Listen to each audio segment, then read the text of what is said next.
Okay, cool.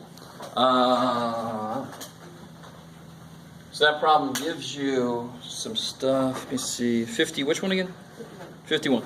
So it says determine A7s, and they give you A1 is -5, R is 3, and they want to know what A7 is. So in a test, I'm going to be very careful. I'm going to be very specific. I'm going to say use formulas. Because you can imagine what somebody might do. They might just start multiplying and get out to the 7th number. I want you to use the formula so you know how to, so you can show me you know how to use them. What kind of sequence is this? Yeah, they tell you in the instructions, but even right here, you know it's geometric because of the R.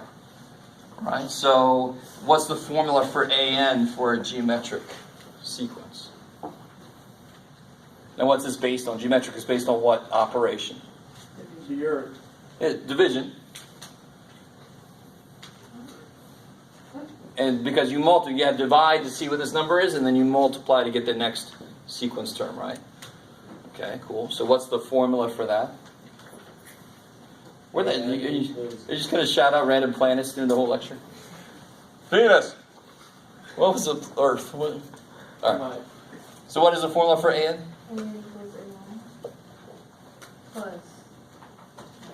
Remember, this is the function. This is the one that's based on multiplication.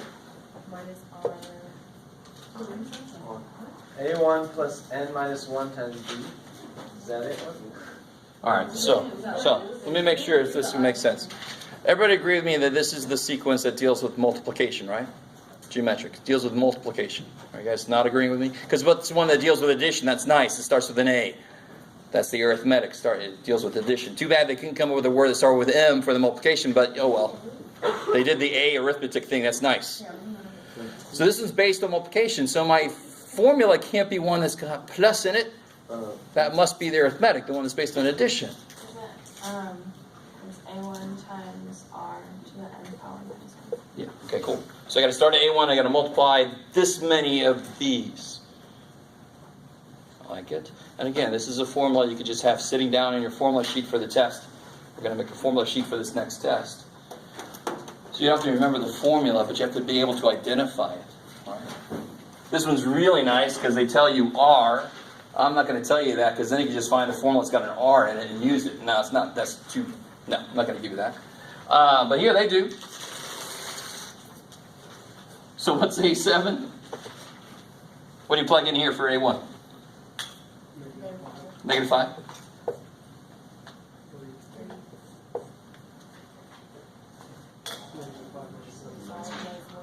No. What's N? What's N? 7. What's the matter? He's changed his mind. All right. That was weird. I was trying to do it the wrong formula and nothing worked. Oh shit. All right. That will not work. That makes sense. One of the biggest... what's N? Minus 1 there. There you go. What the biggest mistake I see on this problem is somebody will do this. Why is that a mistake? PEMDAS, that's right. Please excuse my dumbass son, exactly. You gotta raise it to a power before you multiply, right? So you gotta figure out what 3 to the 6th is before you can multiply it by -5. Another way to look at it, how many 5s do you got? How many 5s do you got? 1. Do you see what I'm saying? How many 3s do you got? 6. So how can 1 5 and 6 3s make 6 15s? That's not possible, right? That's some magic. Hogwarts level or religious figure level, I don't know, right? All right. So the problem there was using the wrong formula. That'll do it to you. So you have 4 formulas. 2 of them deal with like finding the nth term in a sequence. They're AN. And 2 of them deal with finding the sum of the first however many. And they're the SNs. I like it. Cool. Anything else from homework? Yeah. 81. Oh, cool. I like it. So 81, you have to first figure out, obviously what's really important is what kind of sequence is it. So then you know what to attack it with.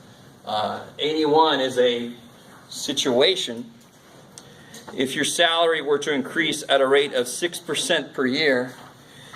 I wish, as a teacher, actually I haven't gotten a cost of living increase until this year, in the last 5 years. Yeah. Find your salary during your 15th year for your... Okay, so the original salary is $31,000. So what variable can I give that? What is that? Better known as? If your original salary is $31,000, A1. That's the first term in your sequence. Cool. I like it. Now the whole idea here is to figure out what kind of sequence is this. It's increasing at a rate of 6% per year. All right, now this is where you guys have to go with me. Say again? Geometric. Why is it geometric? Because you're not adding a fixed number like you would with the... Well, see, you said adding, so it sounds like it should be arithmetic. No, it's doing percentage. Exactly. So if I wanted to increase this, well, let's do the first step here using pure math, and then we'll see the pattern. If I wanted to increase this by 6%, how would I do that? You have to multiply it by 6%. I have to multiply by 6%. And then? And then find out what that value is and then add it. And then add it to 31,000. Why don't you just multiply it by 1? I'm getting there. I got to, bring everybody with me. So if I have 0.06 of something plus one of those things, how many of those things do I have? I have 1.06 of those things. I like it. All right, you guys see that? So you guys know if I want to increase something by 6%, I'm going to multiply it by 1.06. This is why you start with one of them and you add 0.06 of it on top. So you end up with 1.06 times that thing. So every step I take, I'm going to multiply by 1.06. If you multiply by 0.06, this person is going to be upset at you. They're like, please don't be my boss. You're going to be using me 6% of my salary. That's going to suck so bad. Are you guys semi with me here? To quickly find the sale price, if something went down by 20%, you just multiply it by what?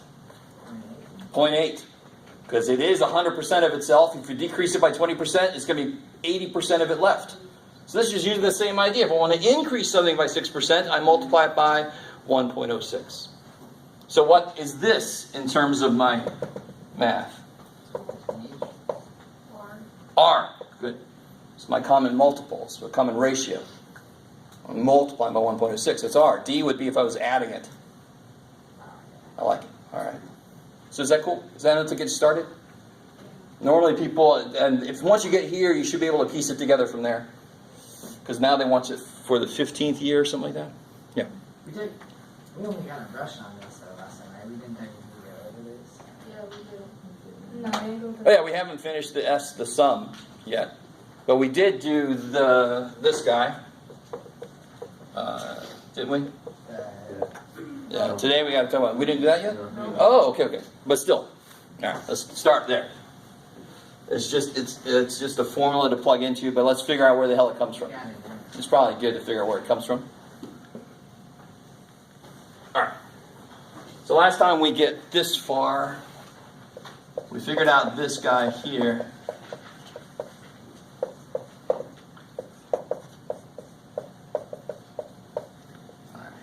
And I desperately try to explain why they make sense. The way I would never teach is to show you this and say, okay, plug and chug. But now that you've suffered through my derivation of why they make sense, you can just start plugging and chugging. You just got to know when to use these two versus the other two. So to get to the formula that I was just using, we're going to do the same way. Right? So if I wanted to have something, let's say I had this here. Stay with me. So why is that not arithmetic? Yeah, I'm not adding the same thing. It's added 3 and then I added 6, so it's not arithmetic. What do I keep multiplying by? By 2. I like it. So if I want to derive a formula for this, I try to capture the pattern. So I do just like we did before. A1 is 3. How do I get to A2? What do I do to 3? 3 times 2. Bless you. And how do I get to A3? I would do 3 times 2 times 2. All right, let me stop there for a second. You guys kind of with me? So that's not a big deal, is it? 3 times 2 is 6, so multiply by 2 again. I get 12. So 12 is good, right? So, and what's the power here? 1. How many 2's are here? No. There you go, so it's times 2 to the 0. Because what's anything to the 0 power? 1. I love it. Except for 0. 0 to the 0 power is freaky. We actually call it indeterminate. And that's as much as I'll say about that. Is it actually like a number? No. Okay. What's 0 to the anything? No, what's 0 to the any power? 0 squared, 0 cubed? 0. I don't care how many zeros you got. You got 0 at the end when you multiply, right? What's any number to the 0 power? 1. So 0 to the 0 is somehow both of those at once. Let me let you think about that for a while. Some of you guys are like, nope, I'm done. I'm not thinking about that. But I just want you to show that's why it's freaky as hell. But you actually don't investigate it that much until you get to math 280, right? So we'll leave that one alone. We'll see you there. Yeah, maybe. That'd be nice. That's real math. So can somebody tell me what must a n be then, if I follow that same pattern? 3 times 2 to the... No, a n. Oh. What do I keep doing? The second one is 3 times 2 to the first. The third one is 3 times 2 to the second. So the nth one is 3 times 2. And again, it has that stupid n minus 1 because this book decided not to start it. If they would have just called this the 0th term, this would have been 3 times 2 to the n. It would have been really nice. That's just the book. That's not convention, right? This is convention in some places, but I mean, it's not set convention. How do I say it? So some people start at 0 because it makes the formulas nice, and some people don't because they're weird. So this book was written by somebody who was on that other camp. So what can I do? For the most part, I like Angel, but that's one place he and I disagree. Okay. How are we doing there? So to get the actual full formula, what was this again? That was A1. So in general, for any geometric sequence, AN is A1 times R to the n minus 1. Become a times. So you can see the geometric is based on multiplication. That's when I'm going to use this function, this formula. I like it. Now I'm going to desperately try to show you something really, really freaky. You never have to do it on your own. But I want to show you where the summation formula comes from. If you're following along in the book, I can't remember if the book does this or not. No, they just spit it out at you, so I'm going to show you where it comes from. Page 274. Is that minus R? Oh, no. Let me add it to my list here.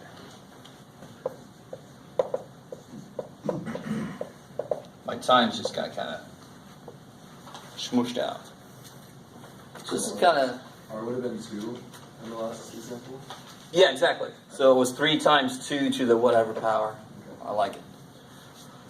So I still have to figure out this formula. That's what we're going to do right now, is what's the formula for the sum of the first whatever terms. All right.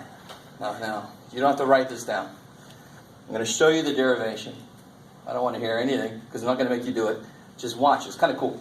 Of course, I know my opinions are a little skewed. So let's say I had a geometric sequence. So I got A1 and I've got R.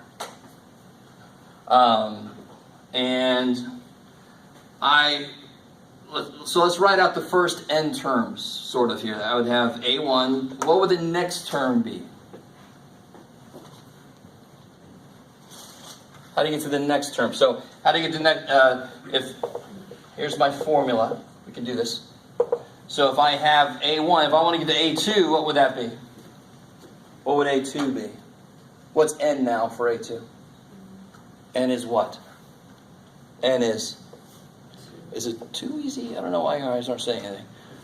Why is n 2? Because I put a 2 there, right? You guys, what's up? Are you guys doing all right? How do we get from one sequence element to the next in a geometric? What do I do? What's the operation I do? Multiply. I love it. Right? So I'm going to take the first number, I'm going to multiply by that however many times I need to, however far I want to go out to in the sequence. Right? So if I just want to get to the second term, I multiply by how many r's? 1. I just multiply by 1 r. So if I had a sequence, let's say it starts at 4, and let me tell you, r is 5. What would the second term be?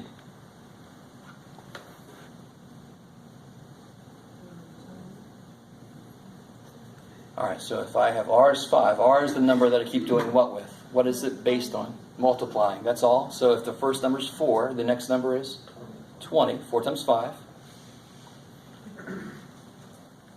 So if the first number was a1, and r is what I keep multiplying by, what's the next number? a1 times r. Just like here, if the first number is 4, and I keep multiplying by 5, the next number is 4 times 5. What would the next number be? 100. 100. How'd you get there? 20 times 5. What would the next number be? 500. Multiply by 5. I like it. All right. I can't gauge you guys at all. Is it, do you understand it and you're like, I don't want to say anything because it's too easy? Or do you really not understand what's happening? So we're investigating sequences that I keep, instead of doing something like this sequence that we've seen before. What does this sequence keep doing? Keeps adding 3. So you get to the next element, what would you do to 10? I would add 3 again, because the sequence is based on addition. So if I had a sequence based on multiplication of 3, how would I get to the next element? Multiply by 3. How are we doing? What is happening with you guys? Are you alright? Don't let this be hard. This is not supposed to be difficult. This is... I'm not understanding what's so unique about it. There's nothing... Alright. Can you go through examples? So, when we did this last week, right? We did this whole thing last time, and we discovered the formula for it. It's a very simple sequence, right? That's why the formula should be really easy to get. So we discovered this formula here. Remember that formula there? Because I want to start at the first one, I want to add so many of these. Alright, so we just come up with a formula for what if I'm multiplying? Well, it's the same idea. I want to start, so for if I'm multiplying by something, so if I had 2, 6, 18, so forth, I want to start at the first one and multiply by so many of these. So if I want to get to the second step, I multiply by 1 3. Third step, I multiply by 2 3s. So forth. Same way as we did with this sequence. How are we doing so far? Are we okay? All right. So, let me just write this down. So if I had a sequence that was like this, now this is where students normally don't like it, when I take the numbers away. But again, and I know that math doesn't care if there's numbers or not, and you guys care a lot, I understand, but the process is the same. If I have a sequence where A1 is 2 and R is 3, then I can make 2, and then I multiply by 3, I get 6, and then I multiply by 3, and I get 18, so forth, right? That's easy. So I start at 2, 2 times 3, 2 times 3 squared. But now I'm just going to write it in general. What if the first number is A1? I don't know what the first number is. And I keep multiplying by some number. I don't know what it is. I'm going to call it R. So how would I get to the next term? I would take A1 and I would multiply it by R. Now what would the next term be? I take that last term and I multiply by so now it's R squared. All right, now we're there. Okay, maybe. And so I want to write the first n term. So where would I go out to? What would this last term be? The first n terms. Remember, this is offset. This is an will be to the n minus 1 there. Is that cool? Yes, it is. It has to be. Okay. I like it. Because if you want to get to the third term, how many 3's will you multiply by? 2. So if you want to get to the nth term, how many r's will you multiply by? 1 less than that. Because you started off at the one that had 0 of them in there. Okay. All right. Now go with me. So this would be Sn.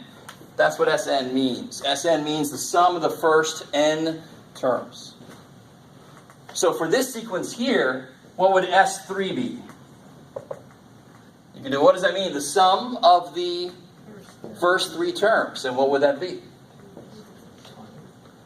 26. The first 3 terms, 2 and 6 and 18, make 26.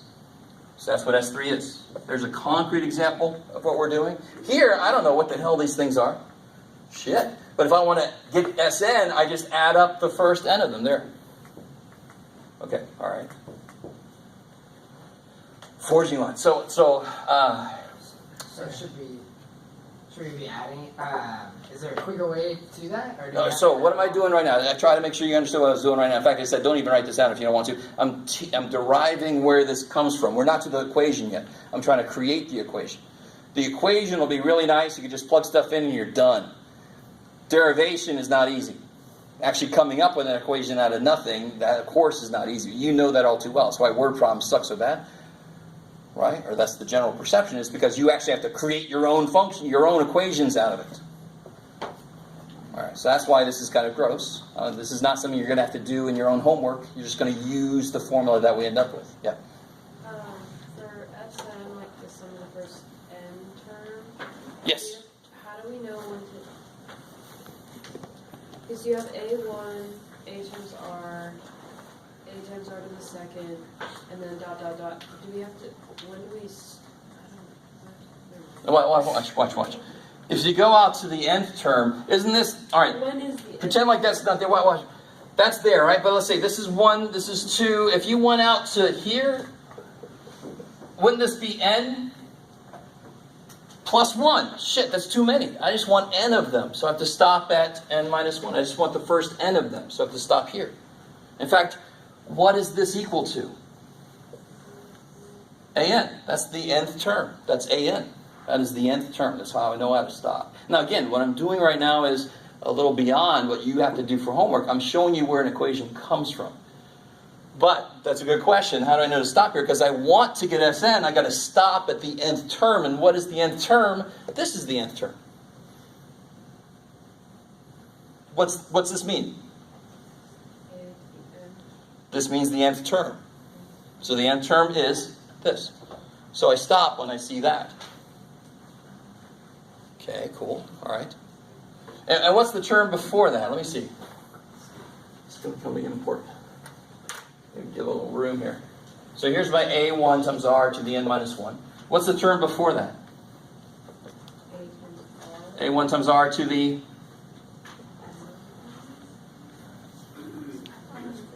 minus 2. Yeah.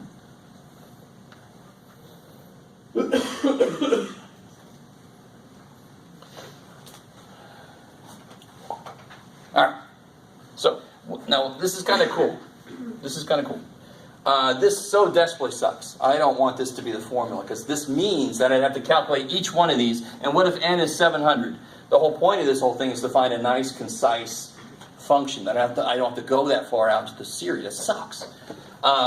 Here's a funky little thing I do. This is nothing you would ever have to come up with on your own because it's a little weird.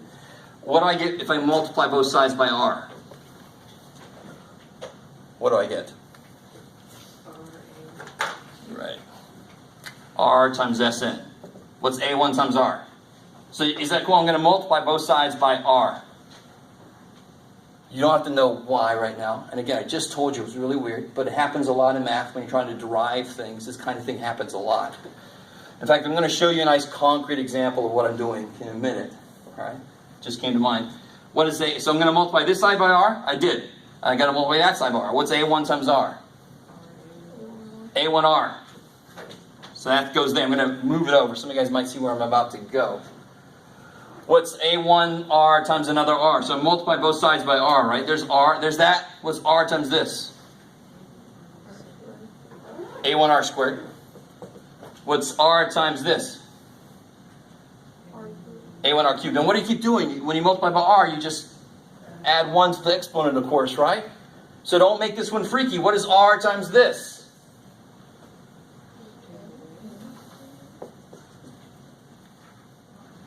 When you multiply by r, what'd you do? Why'd you tell me that this was 2 there? Because r times r is r to the 1 plus 1. You add exponents. So what do you get when you multiply this by r? N minus 1. And what do you get when you multiply this by r? See, so it's r times a1 r to the n minus 1. And I can just feel it. And you guys, this is why algebra is a prereq for this course. We don't do a lot of direct algebra. But you have to follow when I'm doing something like this. What do you do with powers when you have like bases? You add them. So what's n minus 1 plus 1? N. It's crazy. So why the hell did I do that weird shit? Because now, look what happens when I take the difference between these two. So let me take that away so I can see what's going on here. So what happens if I do this minus this? I get Sn minus Rsn. What happens on this side? These cancel. These cancel. In fact, everything cancels. And then you get this at the end. So you get A1 minus A1 R to the n. All right, so what did I just do? I just subtracted these. So I get A1 minus the only thing left alive down here, because everything in the middle canceled. Nifty Delic. I think about 3 of you guys with me. All right. The rest of you just staring ahead to humor me until we get to the end. Now watch this. It's kind of cool. I can take an Sn out, and I can take an A1 out. And then now what do I really want? I want a function, I want a formula for Sn. So I can just divide by 1 minus R. It's a really, really, really cool. Nothing you have to know how to do on your own at this level, but I just want you to be able to kind of follow the logic of this. So now we finally have our 4th equation to round everything out. The sum of the first n terms in a multiplicative sequence, a geometric sequence is another name for it. It's going to be A1 times 1 minus R to the n over 1 minus R. So let me do 2 things right now. Let me show you a concrete example that uses this idea that maybe some of you have seen before, and then we'll do a concrete example using this function directly. Yes? Is that Sn or 5? Sn. Me and S and 5 just... That's no better. Okay. That better? I don't know. Okay. It's not a straight line top, so it must be an S. Of course, with me, you're never sure. What's that? We'll have this formula on the test. You're going to have it on your formula sheet, yes. Okay. So let me show you. I don't know. Let me know if you've seen this kind of thing before, what I'm about to do right now. Do you guys remember rational numbers versus irrational numbers? Like an irrational number, we're celebrating a day of an irrational number right now. Pi is irrational. So who remembers why it's irrational? Do you remember the difference between rational? What's the root word of rational? Root word of rational? Ratio. So rational numbers must be numbers that you can write as ratios, as fractions, right? Any number that you can write as a true fraction. And a true fraction is the ratio of 2 integers where the bottom number is not 0. All right, how are we doing so far? So obviously, some of you guys are looking really excited. Rational numbers would include, fractions. There are already fractions. What about 7? Is that cool? Of course it is, because I said, there you go. Or 14 over 2. As long as you can make it look like an actual fraction, it is a rational number. What about 0.22? What is that as a fraction? Come on now. 0.22 as a fraction is 22 hundredths. I love it. So any decimal that stops is automatically rational, right? Because even if it goes out 18 million places, I'm just going to have 1 followed by 18 million zeros on the bottom. You guys, does this sound familiar at all? It's like as long as the number stops. Yeah, good. Exactly. So far. What about, does anybody know what 1/3 is? Does that stop? No. Never freaking stops. So how did that sneak in there? That is a fraction. 0.3 forever suddenly becomes 1/3. What the freak? You guys kind of with me here a little bit. You guys know, most of you guys know that 1/3 is 0.3 forever. But how does that work? Shit. So stay with me. This is kind of cool. All right, stay with me. So let's say that I have, let's start with 0.3 forever. And I want to write that as a fraction. So the beautiful thing about algebra is I can pretend like I know the answer. That's basically what algebra is. We don't know the length. Well, what's the length? X. Oh, beautiful. You're right. That's why I love algebra. And then you can do shit with it because you called it X. Now you can double it. You can do shit with it because you gave it a name. So what is this as a fraction? I don't freaking know. Let me call it X. And this is why students don't like algebra. It's exactly the reason you should love frickin' algebra, because you can pretend like you know shit. I know the answer. The answer is X. So I'm going to do some stuff, and at the end I'm going to end up with X equals something, and that's going to be what this is, because that's what X is. So this is kind of cool. This is sort of like what I just did. The problem with this stupid number is there's an infinite number of 3's, right? That's a little bit difficult to handle. It doesn't stop, so I can't put it over 1 followed by an infinite number of zeros. What the hell's that? Shit, that would take me a while to write. So what I do is I multiply it by 10. What is 10 times any decimal? The decimal just? So this will be 3.33 forever. And then I subtract. 10x minus x. 9x, good. Not 10. The x's don't go away. It's impossible. Equals, what happens to 3 forever? I'm subtracting, right? 3 minus 0 is 3. So x is 3/9, which is 1/3. Thank you. Right. Holy shit. So 3/9. Now look, 3/9 is 0.3 forever. So what's 2/9? 3/9 is 0.3 forever. 2/9 is 0.2 forever. There it is. 1/9 is 0.1 forever. If you don't trust me, put in your calculator. Calculator has to stop somewhere because the screen is only so big, right? They haven't made the info screen yet. Just takes over the entire universe. All right. So you can do the same trick if you had like 0.2727. You just have to multiply by 100 so that they will match back up. Does that